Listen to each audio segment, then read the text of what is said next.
Salut les enfants! Alors ça y est, c'est reparti pour l'enseignement de la Bible en vidéo. Bien sûr, on aurait tous préféré pouvoir se retrouver en vrai. Mais en attendant que ce soit à nouveau possible, vous pouvez vraiment en profiter pour passer des temps pour en discuter avec votre famille. D'ailleurs, les parents, bonjour aussi. Et ceux qui ne nous connaissent pas, vous pouvez en savoir un peu plus sur notre démarche, sur le contenu de cette vidéo, en cliquant sur le lien ci-dessous. Et pour commencer, je laisse la place à Benjamin.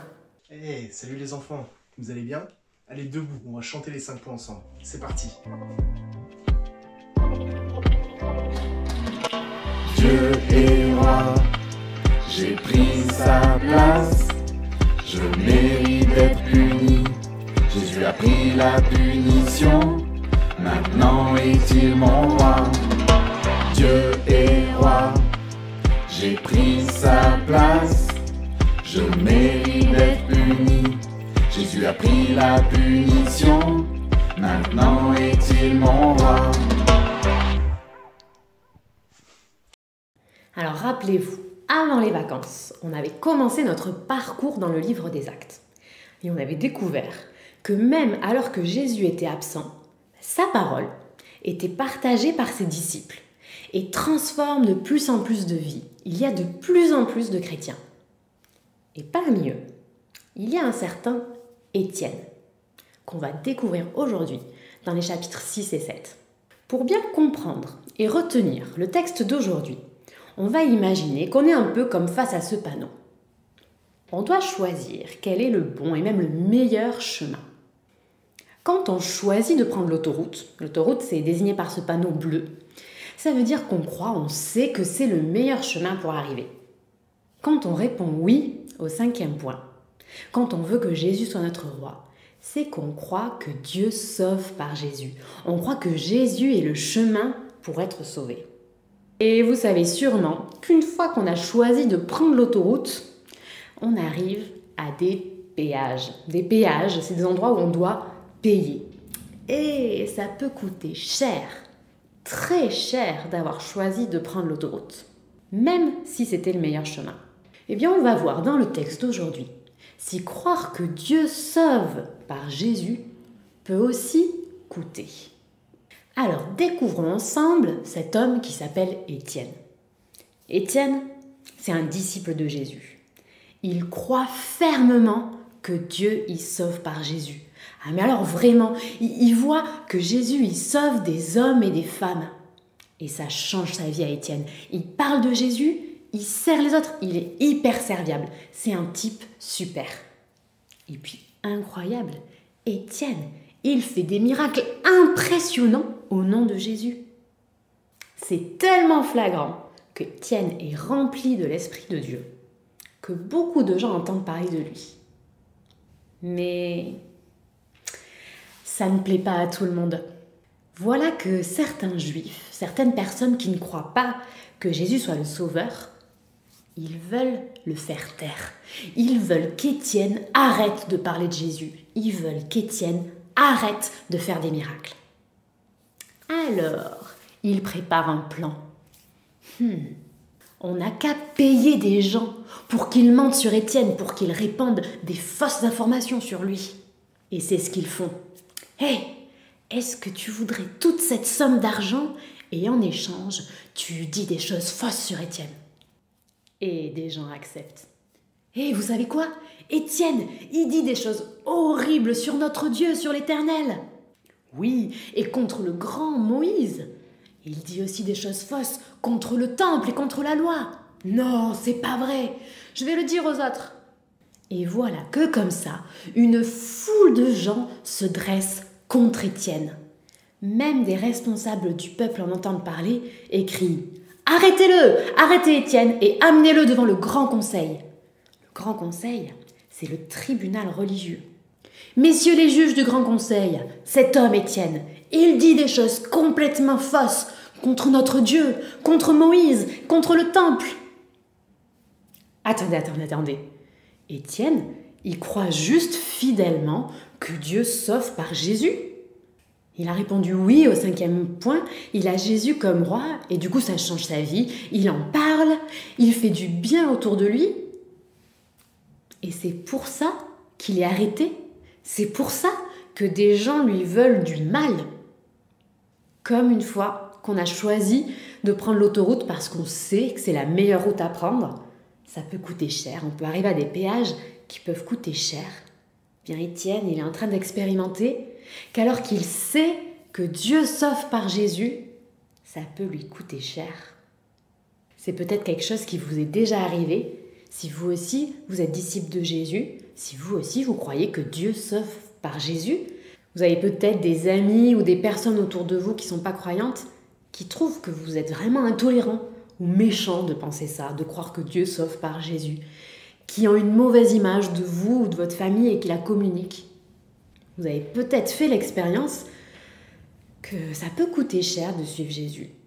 Et puis rappelez-vous, on avait vu il y a quelques mois que dans certains pays, il y a des enfants qui sont rejetés par leur propre famille. On avait vu cette petite fille en Inde qui était rejetée par ses propres parents parce qu'elle croyait que Dieu sauve par Jésus. Alors oui, croire que Dieu sauve les hommes et les femmes par Jésus, ça peut coûter cher. Les juges du Grand Conseil demandent à Étienne : est-ce que c'est vrai ce dont tu es accusé ? Est-ce que c'est vrai tous ces mensonges ? Étienne répond quelque chose un peu comme ça. Je vais vous le résumer. Chers frères, cher père, Dieu, notre Dieu, il avait promis à notre ancêtre Abraham qu'il offrirait un pays à lui et à sa famille, que sa famille pourrait rejoindre lorsqu'il les aurait libérés de l'esclavage. Et plusieurs centaines d'années après, c'est exactement ce qui s'est passé. Alors que notre peuple était esclave en Égypte, Dieu a utilisé Moïse, qu'il a désigné comme chef pour notre peuple, et il a libéré notre peuple de l'esclavage pour les conduire dans le pays qu'il nous avait promis. Et il a utilisé Moïse pour faire des miracles incroyables pour nous libérer d'Égypte. Mais notre peuple, nos ancêtres, ils ont rejeté Moïse comme chef, alors que c'était Dieu qui l'avait choisi. Alors que Dieu, il lui avait même annoncé qu'un jour, un prophète comme lui viendrait. Alors que c'est à Moïse lui-même que Dieu avait donné sa loi, sa bonne loi, pour nous apprendre à vivre.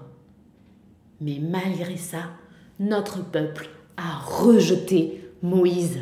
Dieu avait donné des instructions pour habiter parmi le peuple, grâce au tabernacle d'abord, et puis plusieurs centaines d'années après, grâce au temple. Mais qu'est-ce que notre peuple a fait ? Qu'est-ce que nos ancêtres ont fait ? Ils ont limité Dieu. Ils ont limité l'Éternel et l'ont réduit à ce bâtiment fait de la main des hommes. Étienne montre dans son long discours, il était bien plus long que ce que je viens de vous dire, qu'en fait Étienne n'œuvre pas du tout contre Dieu, ni contre la loi, ni contre le temple, bien au contraire. Et il montre aussi que depuis le tout début, il y a des gens dans le peuple de Dieu qui rejettent son plan, qui rejettent le plan de Dieu. Comme ce qui est en train de se passer à son époque, à l'époque d'Étienne, où il y a des gens qui rejettent le fait que Dieu sauve par Jésus, alors que c'est ça le plan de Dieu. C'est pour ça qu'Étienne leur crie : en fait, vous êtes comme eux, vous êtes comme vos ancêtres. Vous vous opposez toujours au plan de Dieu. Eux, vos ancêtres, ils avaient tué les prophètes qui avaient annoncé la venue d'un sauveur, la venue d'un Messie. Et vous avez tué le Messie lui-même. Vous avez tué Jésus. Vous êtes comme eux à rejeter le plan de Dieu. En entendant ça, les juges ont le cœur rempli de colère. À ce moment-là, Étienne lève les yeux et voit la gloire de Dieu, brillante, éclatante. Et à la droite de Dieu, il voit Jésus. Je vois le ciel ouvert, avec le Fils de l'homme à la droite de Dieu. Quoi ? Alors là, c'en est trop pour les responsables juifs. Ils sont choqués, ils se bouchent les oreilles. Quoi ? Mais personne ne peut dire une horreur pareille. Mais pour qui il se prend ? Blasphème ! Blasphème ! Ils se jettent sur Étienne, ils le traînent hors de la ville et ils lui jettent des pierres. Avec eux, il y a un homme qui s'appelle Saul, dont on parlera les prochaines fois. rappelez-vous-en. Et pendant qu'Étienne est à terre, frappé par les pierres, qu'est-ce qu'il fait? Il se met à prier. Jésus, reçois mon esprit. Et quand il en peut vraiment plus, dans un dernier cri, Seigneur, ne prends pas en compte ce péché. C'est ce qui s'était passé au moment de la mort de Jésus. Jésus avait demandé à Dieu de l'accueillir et il lui avait demandé de pardonner ceux qui étaient en train de le tuer. Et après avoir dit ça, Étienne s'endort. Luc, l'auteur du livre des Actes, l'auteur de ce texte, il nous dit qu'il s'endort, mais c'est une manière de dire qu'il meurt.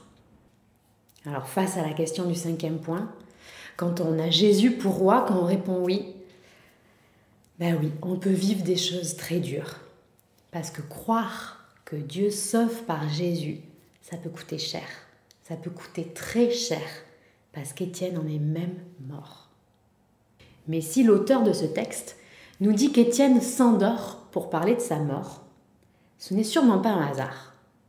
Parce que la Bible promet à tous les disciples de Jésus, à tous ceux qui croient en lui et le suivent, qu'on ne va pas rester mort, mais qu'on va revivre et rejoindre ce Jésus glorieux que Étienne a vu à la droite de Dieu. Alors ce texte, il nous pose à tous cette question. Est-ce que tu veux croire que Dieu sauve par Jésus, quel que soit le prix à payer, même si ça peut coûter cher? Je vais finir par prier, et là où tu es, toi aussi, tu peux prier avec moi.